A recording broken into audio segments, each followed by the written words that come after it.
or wait until the morning. Sleeping in the chair never did much to rejuvenate him, and he couldn't think of anything he wanted more than his bed at that moment.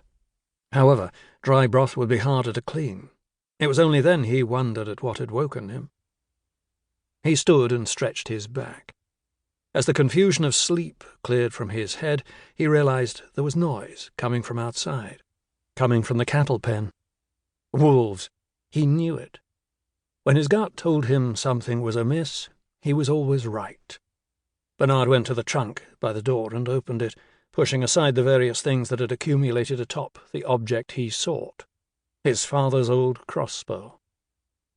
It had been a long time since the bow had been out of the trunk, but everything seemed in working order to Bernard's inexpert eye. He wound the string and pulled the trigger to test it. Satisfied that it was firing properly, he grabbed a lantern and a handful of bolts from the quiver in the trunk and set off to shoot some wolves. As soon as he stepped outside, the magnitude of his task made itself known.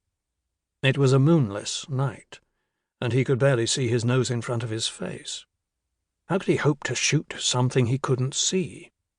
He swore, stuffed the quarrels into his pocket, slung the bow over his shoulder, and worked his flint to light the lantern's wick. Once its warm orange light began to grow, he lowered its glass cover and picked up the pitchfork he had left leaning against the wall by the door.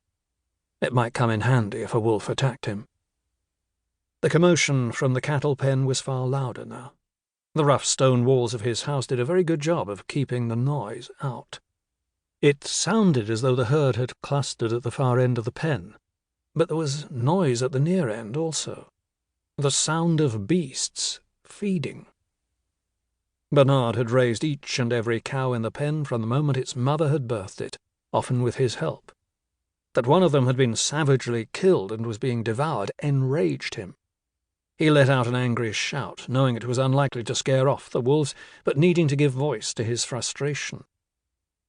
"Go on! Clear off, you filthy bastards!" He shook his pitchfork in as threatening a fashion as he could muster. Though he neared the pen, he could still see nothing. The lantern's light did not reach far into the gloom. But he could hear the tearing of sinew, the cracking of bones, the grinding of teeth. Why hadn't the beasts reacted to his challenge? He had expected a growl at least, if not more. Then it occurred to him that the feeding didn't sound like wolves. It sounded like something larger. A bear? A wave of panic swept through him. A Belek? Bringing his pitchfork to guard, Bernard backed away a pace. If it was a Belek, it was welcome to the cow. That didn't make sense, though. Belek loved the cold, and it was summer. Even in the winter it was rare that one of the enormous cat-like creatures would come down into the valleys, only in the very coldest of years.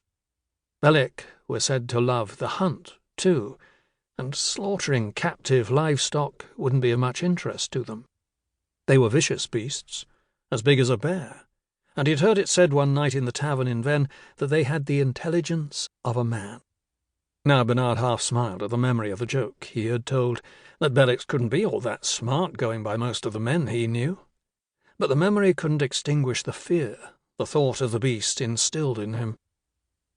The air was filled with the hideous, sickening noise of a carcass being torn apart, a sound that every living thing would instinctively flee from.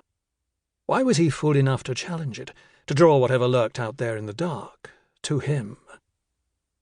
If he didn't, who would look after his cows?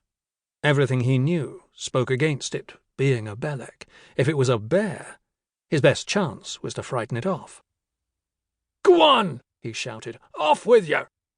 He let out a roar, a brave challenge that went against everything he felt. Perhaps the lantern's light would keep whatever it was away.